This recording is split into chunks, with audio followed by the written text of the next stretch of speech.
Today morning, the Academy for the Less Good Idea is hosting a 3-day arts festival in collaboration with BMW Art Generation.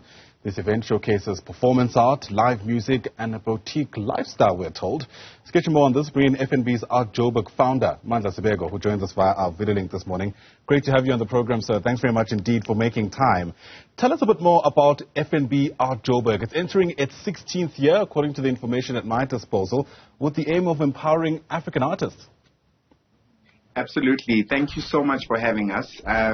We have obviously started our lineup just before the 16th edition. So we starting today actually in Maboneng at the Center for Less Good Idea, which was started by the iconic South African artist who is Johannesburg-based William Kentridge.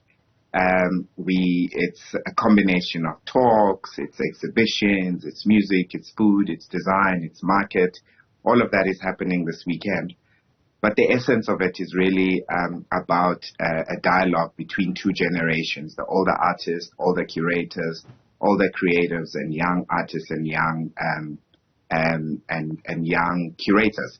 So we have some leading thought leaders from the continent who are here this weekend talking across the different panels. There are 3 of them today, and then of course 3 tomorrow. And William Kentridge himself will be debuting his big performance, which is about to go global. So this will be the first time and the last time that it is seen in South Africa before it goes global this afternoon. So we're very excited. We have Gregory Makoma, who's performing tomorrow afternoon twice, actually. Gregory is one of the few black dancers that we know of who's performed for over 33 years. And this is the end of his tenure. He's retiring to focus more on choreography. So we're very excited to have all these legends who are really examples of what is collaboration in Johannesburg when it comes to creatives. Sure. But of course, all of this leads to the fair next week. Absolutely. The big fair with, I always call it the biggest exhibition platform in Africa.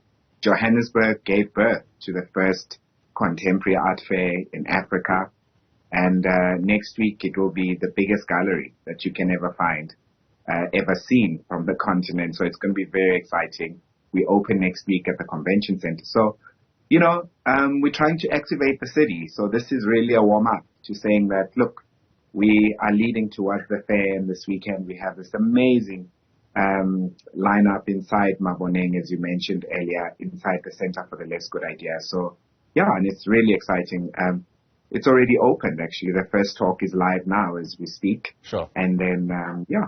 You know, geography and space is an important aspect of art. And I wonder if I can just take the opportunity to engage you on this. You know, Maboneng itself as a space is very interesting. There's currently this discussion, if you like, about any work that's been done in order to rejuvenate the Joburg inner city and, yeah, bring it back to life, to give it that spark that you sort of alluded to in the lead up to next week's fair. I wonder to what extent you reckon art plays a hand in that, in injecting life back into perhaps places of the city or areas of the city that may have been derelict and neglected. Absolutely. Art does play a critical role. In fact, Johannesburg has been such an amazing platform for content. You know, it's, you know, when curators from around the world visit this part of the world, they're always just so immersed in what Johannesburg has to bring, especially the inner CBD of Johannesburg. It's just got so much history, heritage, and of course, without a doubt, we can't ignore that it has fallen. It's starting to fall apart. Joburg is the oldest city, in one of the oldest cities in Africa, and you can't ignore as you drive into the inner CBD of Johannesburg and you start to see that it needs some love. So artists are very free people. You know, they know how to exercise their freedom. They're fearless. So what's amazing about it is that artists go to these places, and it's a reflection really of where South Africa's at. And we're also very lucky that we could go back to Maboneng, and Maboneng has obviously pre-COVID with the development falling apart, William Kentridge decided to house his center where he collaborates with different genres, musicians, poets inside the center. So there's a lot of really good energy around the area that's quite vibrant, and also sometimes not really good energy. So it's a question of how does one harness that energy. So the center does really used to harness good energy amongst the people around it. Yeah, so we're very happy that we could play our part and getting quite big brands like F&B and BMW behind us to make sure that we can take a sense of ownership of our own spaces. So in many ways, we feel proud that we have gone where many people are fearing to go nowadays. Yeah, and it's a symbolic step at the very least that it hopefully drive us in the direction we're all hoping to go to. But you also mentioned that part of the initiative is about having some kind of cross-generational discussion, engagement. What do you reckon are some of the big issues that you are hoping people will wrestle with as that happens?